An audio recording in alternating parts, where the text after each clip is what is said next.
Olá, esse é o canal Academia da Pesquisa e hoje vou falar sobre etapas para a realização de um estudo de análise de prontuários.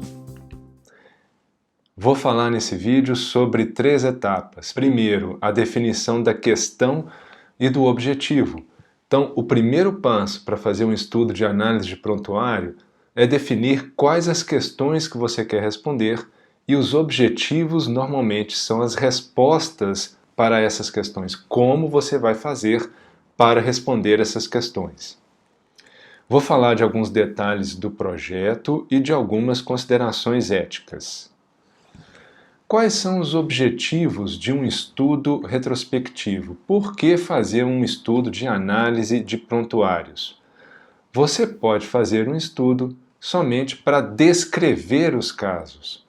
Você analisou alguns casos, tratou alguns casos no passado, achou interessante, acha que isso pode contribuir para o conhecimento atual, então vai descrever esses casos. Outra possibilidade é estabelecer relações entre as variáveis.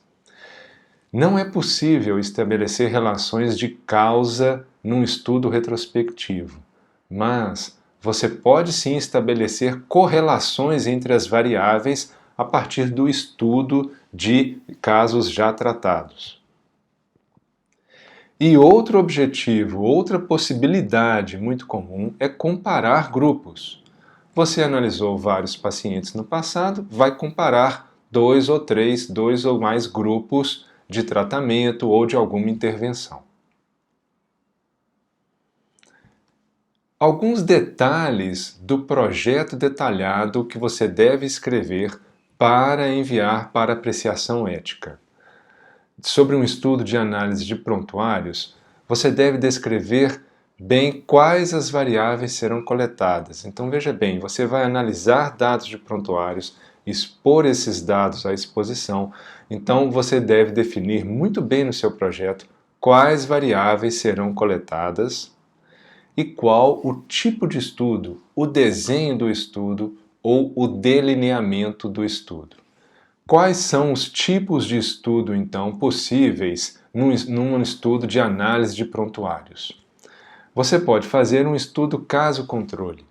O estudo caso-controle você parte de um grupo com a doença, outro grupo sem a doença, o grupo com a doença é o grupo caso, e analisa os dados anteriores desses grupos. Outro tipo de desenho, outro tipo de estudo que você pode fazer numa análise de prontuários é uma coorte histórica. O que é isso? Você vai analisar dados de pacientes tratados no passado e acompanhá-los até um momento. Pode ser até um momento atual ou até um momento passado, mas você vai fazer um estudo longitudinal, uma coorte que ocorreu no passado, por isso chamada coorte histórica ou coorte não concorrente. É diferente de uma coorte concorrente, em que parte do momento atual para frente. Então, uma análise retrospectiva também pode ser uma coorte. Ou um estudo transversal, quando você obtém dados de prontuários, obtém dados de pacientes em um determinado período de tempo. Então, você não vai fazer o segmento desses casos, você vai só obter dados em um determinado período de tempo passado. E se você não vai fazer nenhuma análise, se seu estudo não é analítico, somente descritivo, você vai descrever os casos, também é um tipo de desenho possível. O próximo passo do projeto detalhado é definir os riscos e os benefícios do seu estudo. Quais são os riscos de um estudo retrospectivo desse tipo? O principal é o risco de exposição dos dados, é a chamada perda da confidencialidade dos dados. Então você deve, no seu projeto de pesquisa, citar que há risco sim, risco de perda da confidencialidade dos dados, e mais importante que isso, é citar medidas que você vai tomar para reduzir esse risco. Você não deve expor os dados dos pacientes, não deve permitir nenhum tipo de identificação, evitar coletar nome completo, em algumas situações até as iniciais, o ideal é registrar os pacientes com números. Então, há uma série de medidas que podem ser tomadas para reduzir o risco de exposição dos dados. Outra parte importante do projeto de pesquisa são os benefícios que a sua pesquisa, que seu estudo irá trazer. Num estudo retrospectivo, não há o benefício direto ao participante da pesquisa. Os benefícios são indiretos, de aumento do conhecimento sobre o tema. Então isso deve estar especificado no projeto, especificar que são benefícios indiretos.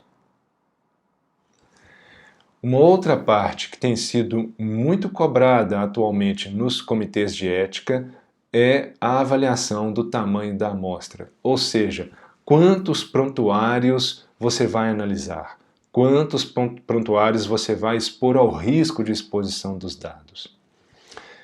O primeiro passo para saber o tamanho da sua amostra é definir muito bem a hipótese, a questão a ser respondida, o que você quer estudar. Normalmente, o nível de significância é de 5%, o erro beta é de 20% e isso implica no poder do teste mínimo de 80%. O tamanho do efeito você obtém a partir de dados da literatura de estudos já publicados. Então vejam que não é tão simples assim calcular o tamanho da amostra, isso foge do objetivo desse vídeo, isso vai ser melhor detalhado depois, mas peça ajuda ao seu orientador ou a pessoas da estatística para te ajudar a calcular com alguma exatidão o tamanho da amostra. Mas é importante você saber qual teste estatístico será usado ou quais as associações entre as variáveis você quer fazer. Se você vai fazer comparação de médias entre os grupos, se sua amostra é paramétrica, o teste utilizado normalmente é o teste T de Student. Se a sua amostra não é paramétrica, e a maioria das amostras na área de saúde, quando são pequenas, são não paramétricas, você deve fazer o teste de Mann-Whitney. Se você vai fazer análises de dados qualitativos, comparar proporções, normalmente é usado o π². Então, novamente, peça ajuda para o cálculo do tamanho da amostra, isso vai ser melhor detalhado em outros vídeos, mas você deve conhecer quais as associações você quer fazer entre as variáveis. Um outro ponto importante é qual instrumento de coleta de dados você vai usar. Você vai usar um prontuário eletrônico, você vai coletar os dados numa planilha ou em folhas de papel. Então, simplesmente é especificar como será feita a coleta de dados nos prontuários. Algumas considerações éticas. Sobre o termo de consentimento livre e esclarecido, se você vai analisar prontuários, faz o segmento desses pacientes e ainda está examinando esses pacientes, ainda tem contato com eles, você deve sim aplicar o termo de consentimento livre e esclarecido. No entanto, muitas vezes o investigador, o pesquisador, não tem mais contato com os pacientes que ele analisou antes. Então, é correto você pedir uma dispensa do TCLE.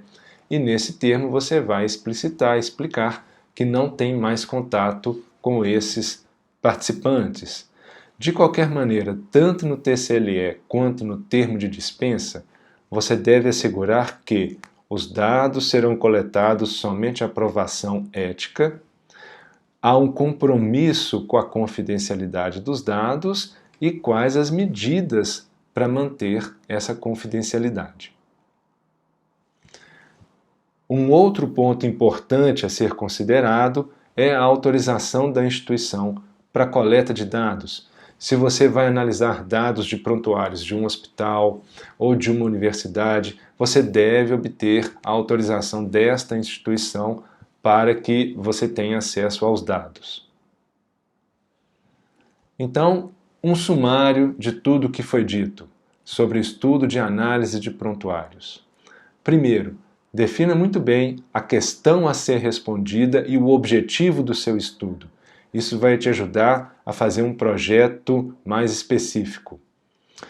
E algumas especificidades do projeto: definir quais variáveis serão coletadas, descreva o risco de perda da confidencialidade dos dados e as medidas que você vai instituir para reduzir esse risco, e descreva alguma noção sobre o cálculo do tamanho da amostra, quantos prontuários você quer analisar.